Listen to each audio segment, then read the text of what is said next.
ñu ngi leen di nuyu di leen jaajëfal yéen ñi suivre chaîne bi di xalaat TV ñu leen di dalalaat ci seen jàngatu bés bi.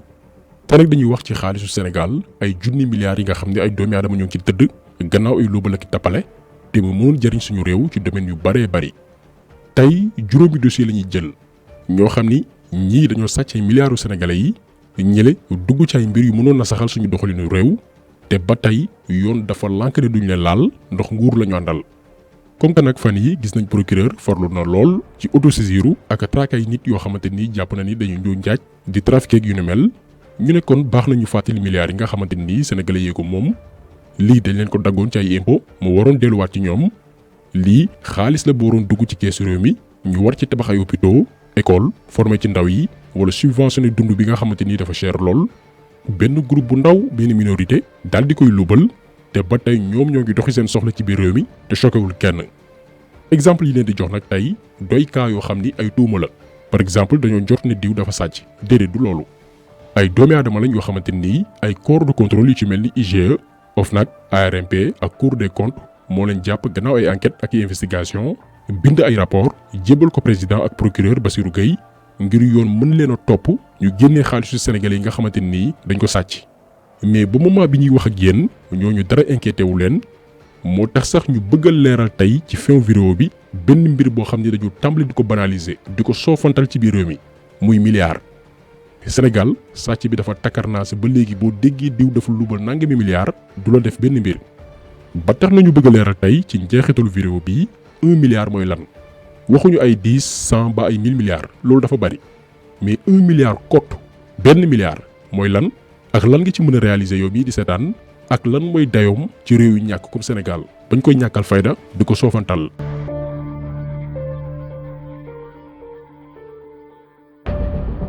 6000 milliards juróom benn junniy milliards mooy somme bi Aliou Sall ñàkkuloo Sénégal ci benn ci wërsëg yu ñu suñu borom may ngir ñu mën a defar suñu réew muy wàllum pétrole ak gaz. benn waay bu ñu naan Franck Timis la nguuru waa PDS joxoon contrat ngir mu exploiter ñaari bërëb yoo xam ni mi ngi biir Sénégal te ñu nemmeeku fa pétrole ak gaz ñu daal di signé contrat bi yàggul nguuru libéraux yi daanu en 2012 Macky Sall ñëw santaane ñu daal di auditer contrat boobu noonu ñu jébal Franck Timis OFNAC daal di ceytu mbir yi ni non seulement attribution bi jaarul yoon ndax balaa ñuy jébal kenn nga exploiter zone yoo xam ni dafa am ay ressources Petrosen di kër gi fi Sénégal teg ngir muy ceetu suñu bépp moomeel moo xam pétrole ak gaz dafa war concerté wu seen biir xool li ci njariñu Sénégal door a validé defuñ loolu. ñaareel bi mooy Franck Timis amul moyen benn yorul xaalis ñaar amul capacité technique maanaam jumtukaay yu koy permettre mu mën a exploiter gaz wala pétrole suñu réew. OFNAC sàkku ci nguuru Sénégal ñu annuler contrat bi Sénégal mënoon annuler contrat boobu lee te dara du ko ci mën a fekk ndax waa ji yorul xaalis courtier la woon. contrat bi dong la soxla woon signature nguuru Sénégal pour après jaayaat ko ci la nag Franck Timis xaritoog Aliou Sall di rakku président ne ko dama lay def conseil di la fay chaque mois $25,000 lu jege 14 millions Aliou Sall daal di nangu boolewuñ ci $250,000 138 millions de francs CFA yi Franck Timis doon versé Aliou Sall à travers benn société bu ñu naan Agitrans lépp ci ay neexal. gannaaw gi Macky Sall jébal Franck Timis contrat yi moom itam ba tey xamaguñ ñaata la ko Franck Timis jox ci ay milliards. te pourtant ab rapport nee na ko kii warul gagné contrat yi ñu dem ba ci biir la OFNAC waxoon ñu daal di koy gis Franck Timis dafa jaay contrat bi waa BP beneen société à des centaines de milliards de francs CFA ci koo xam ne yow investiroo yoroo xaalis amoo capacité exploiter gaz wala pétrole mais juste dafa corrompre président ak rakam ñu daal di koy defal benn faveur nangul ko benn contrat mu daal di koy jël jaar ko ci ay milliards. Sénégal ñàkk ci contrat yooyu noonu lu toll ci 6000 milliards juróom benn junni milliards dossier boobu ba tey France dala xëddéem kenn waxatu ko xanaa beneen président toogaat ñu suliwaat mbir yi. ñu ñëwaat ci Bougazelli bi nga xam ne ba tey mi ngi taxawaalu ci réew mi alors que dañ ko jàppoon loxo ci poche ak 32 milliards faux billets jàpp leen 32 milliards faux billets la ñu jàppe woon Bougazelli ak ay preuve ak lépp loo xam ne économie Sénégal mënoon na ci jaari nërmeelu suñu way takk der yi particulièrement gendarme yi defoon ci liggéey bu mucc ayib mais comme que suñu réew yi dañu gaaw a fàtte gis nañ sax am ñu ko tàmbalee yërëm gannaaw joom yu métti yi ci vidéo bi ñu partagé woon barki démb dafay baax ñu fàttaliwaat jëmm ji mooy kan ak lan la defoon ba mu yóbbeeku lii lépp. Bougazelli dafa doon liggéey ak benn réseau bu mag a mag ñu ràññee ci benn waay bu ñu woy Mamadou Diop Dev Mbalé Diagne Khalifa Ababacar Dia Oumar Samb ak benn burkinabé bu ñu naan Moussa Ouedraogo ñu daal defar ay billets CFA euro ak dollar di ko tasaare ci biir réew mi yor ay machines yu doy waar. léegi nag ñoom naka lañ daan wexelee xaalis boobu noonu buñ ko defaree ba noppi benn dañ koy dugal ci marché bi maanaam jënd ci yow benn matériel bu am valeur jox la ay faux billets ñaareel bi mooy weccoo. par exemple yow da nga yor benn 10 millions yoo xamante ni xaalis bu baax la doy faux billets ñoom ñu jaay la 50 millions faux billets yoo xamante ni après yow yaay xool noo koy tasaaree ci biir réew mi. ci lii la Bougazelli nekkoon tëjlu ci ay doomi jàmbur ndax fekk nañ leen ak ay faux billets alors que ba leen ko doon jox xamu ci woon dara mu daaneel ci ay commerçant yoo xamante ni ay millions lañu investiroon ñu daal di perte nekk ci ay jafe-jafe yu métti fekk loolu lépp Bougazelli ak mafia am ñoo newoon ci ginnaaw. defoon nañ ci benn vidéo boo xam ni dafay retracer de A à Z groupe boobu noonu naka lañ doon fonctionner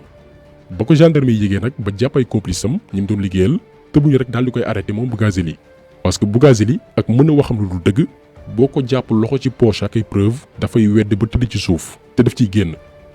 kenn ci mafia bi muy liggéeyal lañ ko ne da nga koy woo téléphone mel ni kuy def benn transaction ngeen joxe rencontre ci benn bërëb su ko defee ñu mën koo jàpp jaxaran daal di koy filmer ak faux billet ak lépp. moo nekk vidéo bii.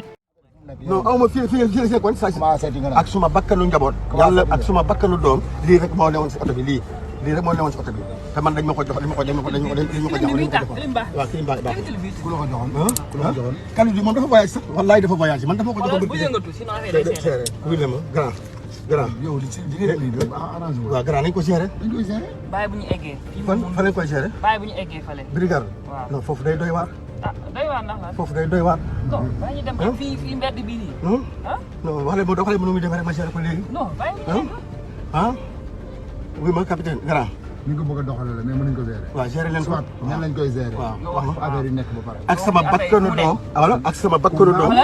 bul siiwa sa bopp wax ñu jël. oui ma lii rek laa yor lii rek laa yor te lii dañ ma ko jaayoon lii rek laa yor. yaa ngi siiwa sa bopp waaw lii rek laa yor. yaa ngi siiwa sa bopp. billaahi wuy ma wan ñu ay ak sama trahi bàmmeel amul amatul grand fii essence interdit la. non fële laa jaar rond point. la ilaha illallah ay waay man yàqu naa waay ay waay man yàqu naa waay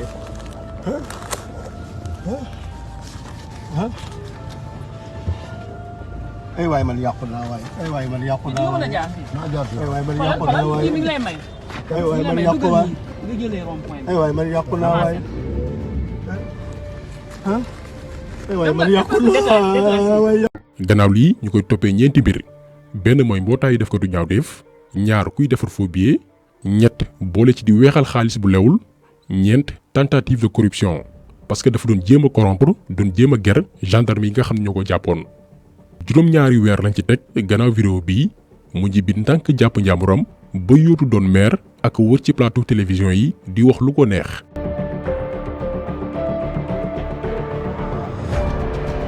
mu am itam beneen dossier boo xam ni mi ngi toll ci 94 milliards ku ne ci yéen dégg na ko ak Mamour Diallo mais ñu bari dañoo réere mbir moomu nu mu demee exactement. dafa am benn famille ñu leen di wooyu famille Ndiaga Ndoye am espace su titre foncier bu toll ci 256 hectares ci zone bu Kër Massar maanaam espace bi boo ko doon xayma tey maanaam boo ko daggoon daf koy parcelle di nga ci am plus de 10 000 maisons fukki junni kër. ñu dem ba jëmbi jamono état bu Sénégal ne dafa soxla suuf soosu noonu mais période boobu noonu dafa fekkoon ni njabootu Ndiaga Ndoye dañoo amoon problème ak benn société bu ñu naan Sahim Indépendance. yoon daal di àtte en 2012 ba ni famille Ndiaga Ndoye ñoo am dëgg suuf si ñoom ñoo ko moom mais avant décision boobu noonu di génn fekkoon na état bu Sénégal indemniser maanaam jox ndàmpaay société bii di Sahim Indépendance jàpp ni ñoom ñoo ko moom muy benn njuumte ba moom état tàmbali dagg suuf soosu noonu di ko jaay ci suuf boobilee la ñu génne zone Parcelles Assainies bu Kër Massar. kon njabootu Ndiaga Ndoye dañ leen tooñ état bu Sénégal war leen toññaat bi maanaam delloo leen li ñu moom indemniser leen ndax suuf si moom booy woy na mbuus ay doomi aadama dëkk nañ ci ba noppi li ci des mooy état jox leen ndàmpaay. ci la Mamour Diallo en tant que directeur du domaine tegal dossier bi Tahirou Sarr bi nga xamante ni ci ay affaire deal lay yëngu businessman la ne ko gis naa benn dossier boo xamante ni war nañ ci mën am xaalis bu bëree bëri. naka lañ ci amee xaalis mooy demal ci famille Ndiaga Ndoye ne leen ngeen jaay ma problème bi jaay leen ma dossier bi bàyyi ma ak mbir yi man dinaa leen fay 2 milliards 500 millions ngeen génn ci. famille Ndoye ñii daal di nangu ñi la bañ ndax njaboot gu yaatoo yaatu la macha allah mais Tahirou Sarr bàyyiwul fexe na ba déggoo ak benn parti ci njabootu Ndiaga Ndoye ba am seen autorisation dem tribunal ngir wut lu ñuy woowee homologation maanaam jaay nañ ko problème bi su ko defee état bu demee bay indemniser di joxe ndàmpaay ñoom lay jox xaalis bi maanaam Tahirou Sarr mu séddoo ak Mamour Diallo bi nga xamante ni moo nekk ci ginnaaw loolee lépp. tribunal daal di koy bañal loolu ne ko loolu mënul nekk gannaaw gi Tahirou Sarr déggoo ak Mamour Diallo ne woon directeur du domaine ne njabootu Ndiaga Ndoye jaay nañ ko problème bi.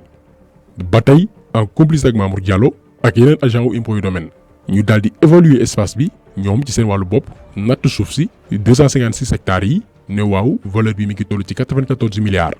ñoom loolu la ñu estimer suuf si pour teg dil état bu Sénégal su ko defee état buy indemniser 94 milliards yooyu noonu au lieu que mu fay famille Ndiaga Ndoye yi déedéet du leen fay parce que ñoom njaboot gi jaay nañ seeni droit 2 milliards kii di Tahirou Sarr mi nga xam ni courtier wu Mamour Diallo la kon 94 milliards yi état bu Sénégal ñoom Tahirou Sarr la koy jox lii mooy coowal 94 milliards yi ngeen di dégg ñaari defkatu ñaawteef ñoo booloo muy Tahirou Sarr ak Mamour Diallo di teg dil état bu Sénégal natt benn suuf estimé ko à 94 milliards état war leen ko fay xaalis boo xam ni ñun Sénégal ci suñu poche lay bàyyi ko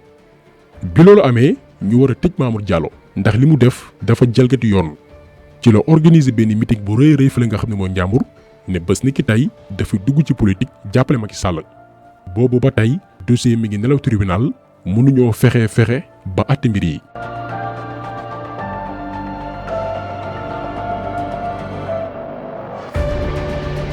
ba tey ci pexe daw làqu yi nga xam ne moo am Sénégal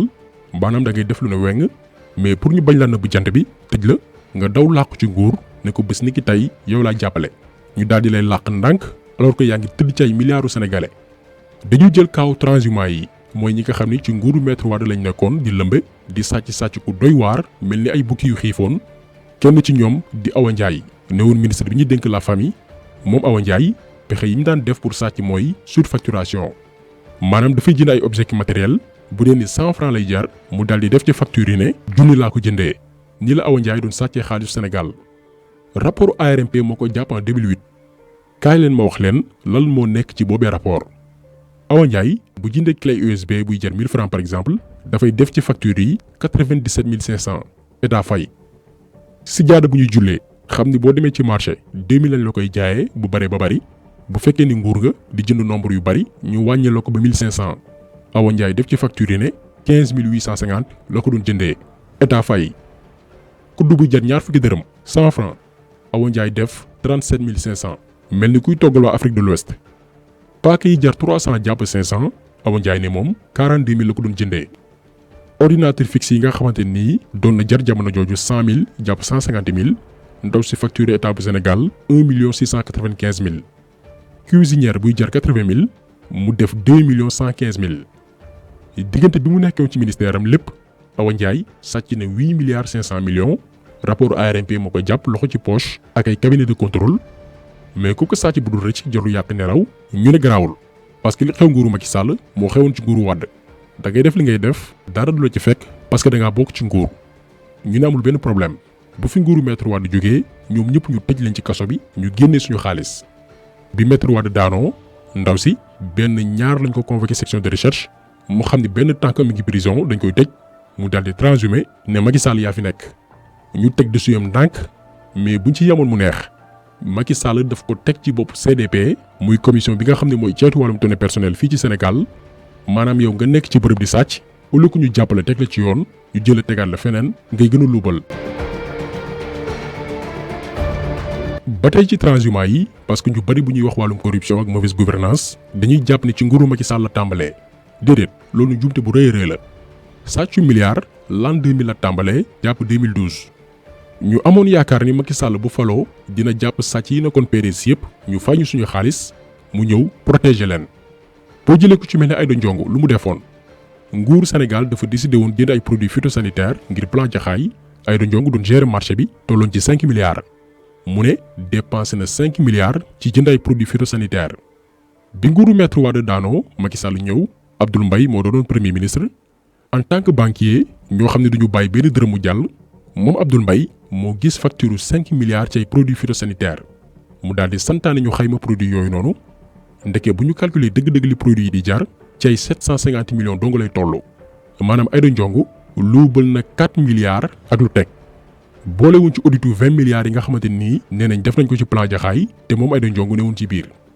gars yi ne kon bu fekkee ni nii la yàgg def ci yeneen marché yi war na nekk milliardaire ñu daal di dem gëstu alalam ndeke ndaw si denc na lu ëpp 40 milliards ci dëkk bu doy ni Sénégal ca politicienne ñu daal di koy topp ci yoon mu dem ba xam ne kat réew mi boo bëggee mucc faaw nga ànd ak Macky Sall donte sàcc nga mu jaar yoon ba ñoom Awa Ndiaye jaar rek mooy daal di transhumé boobu lañ ko may jàmm boobu la procureur Bassirou Gueye gëju tudd du si Aïda Ndiongue te monté ci ay milliards sénégalais la tëdd. xam nga 1 milliard xam nga 1 milliard. yow xamoo luy 1 milliard de. xam naa ñu bari ci yéen bu ñu déggee ni sàccu milliards yombee ci réew mi dañuy foog ni xaalis bu denc la seen nekk noppalu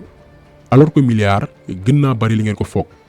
milliard mooy 1 million 2 millions ay millions ba mu mat junni million 1000 millions loolu mooy milliard. yow xamoo luy 1 milliard de. 1 milliard mooy nga dépensé 50 000 fukki junni bés bu yàlla sàkk ba mu mat 50 ans juróom fukki at te di nga dese 88 millions juróom-ñetti fukki millions yu tegal juróom-ñett dafa mel ni déggoo leen ma yow mii di setaan boo amoon 1 milliard tey ci 2021 bii nga ciy génnee 50 000 par jour fukki junni bés bu yàlla sàkk ba atum 2071 di nga dese lu jege 90 millions lii mooy 1 milliard yi politiciens yi di sàcc di ko foowee moo tax ñoom ku ñu may 10 000 francs ngay tàccu ko jubilé c'est parce que yow tu n'as rien compris la ñu sàcc ci yow moo gën a bari. xamoo luy 1 milliard de. 1 milliard mooy nga tegale ay billets 5000 ñu daal di koy taqale Tëngéej ba Grand Yoff mu des lu baree bari maanaam Tëngéej ba Grand Yoff ngay dox di jaar ci ay billets 5000 ba yegg te milliards yi du mat lii mooy 1 milliard. xamoo luy 1 milliard de. kon imagine leen ñoom Mamour Diallo yi nga xam ne dañoo sàccee 94 milliards ay Aliou Sall ak magam Macky Sall 6 000 milliards ci pétrole bu Sénégal Awa Ndiaye 8 milliards Aïda Ndiongue lépp 40 milliards ci koppar boolewu ci yeneen sàcc yi nga xamante ni xajul ci benn vidéo ñii fa la ñu jëmee xaalis bi yépp moment boobu noonu ñàkk mi ngi gën a yokk Sénégal jeunes yi liggéeyuñ parce que la ñu waroon investir ngir créer ay industrie yu am doole jeunes yi di ci dàq seen wërsëg benn groupe moo ko pàccoo hôpitaux yu ci baree bari boo amee urgence te yoroo xaalis duñ la laal parce que amuñu politique sociale bi tax ñuy wax ba sénégalais bu feebar mën a faju te li ñu lu bël ci koppar année yi ñu génn yi yépp réglé woon na lu baree bari ci jafe-jafe sénégalais yi mais procureur nee na moom du laal dossier yi nga xamante nii dafa concerné li tubaab naan deniers publics alalu mbooloo loo xam ni yow mii di seetaan yaa ko moom ñun ñii di wax ak yéen ak beneen doomi Sénégal kon lii yaakaar naa jotul sax ay explication yu sori sénégalais bu ci nekk mën nga def sa propre jàngat ci ni yoonu Sénégal di doxalee kon taxaw solo bi tey loolu la woon ñu ngi leen di gërëm di leen jaajëfal di leen di daje incha allah beneen yoon ci beneen jàngat jaa ngeen jëf